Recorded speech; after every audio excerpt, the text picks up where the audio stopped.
So here's a front quarter that's been hanging overnight.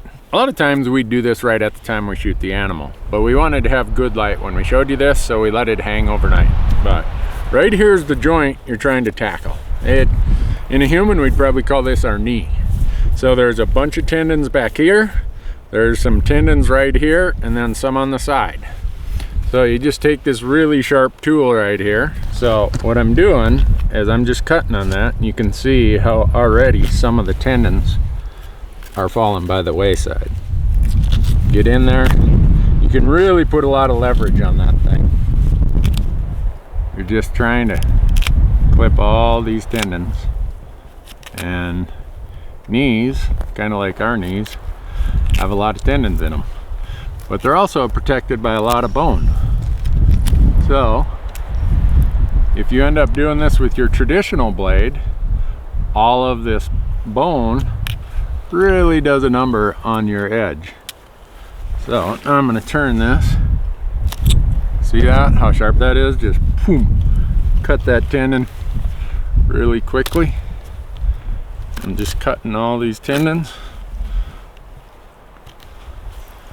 Now I'm going to go to this backside tendon here, make the final cut. Got one last tendon there, one last tendon there, and there's one great big tendon inside there. See how sharp that was and how quickly that cut that?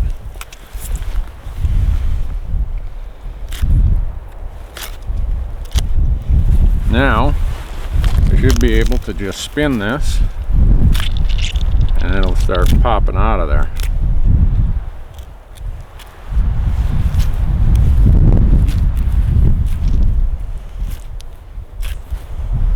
And now you're doing this all with that tool right there, and your traditional cutting blade that you use for your real meat work is protected. So now I'm going to do the hind quarter. So what I'm going to do is I'm going to take this tendon tool, I'm going to go through this great big tendon here, I'm going to go across here, over here, and under here, and right about in there is a joint. Some people call it the butcher's joint.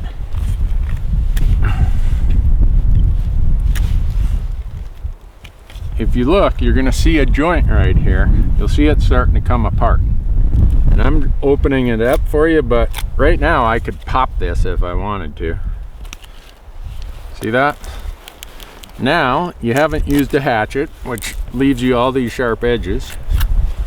You haven't used a saw that just about wears you out. I'm going to turn it around, get this last tendon out of here.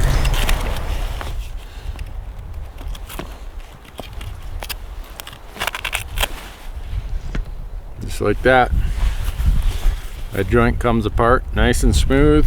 So on the previous front and hind, I used the tendon tool on the dual tool system.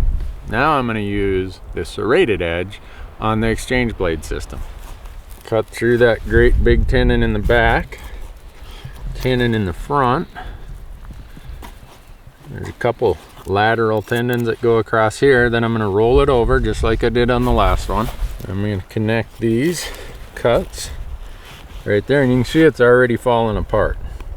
I don't really even have to cut on this much more. With a little force, usually just like that, you can separate it, and then you'll get to where the bigger tendons are.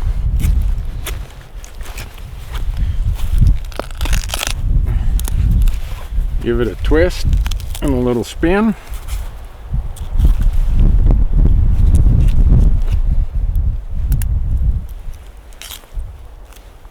And there you go.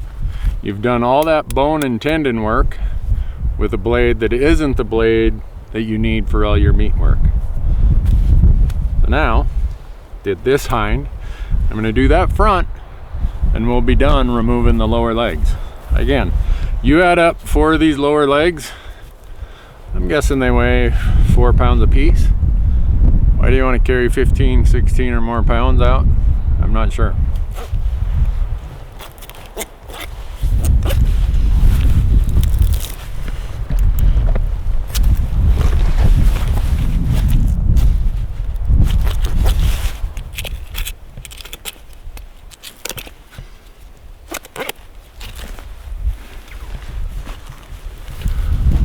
There you have it, folks.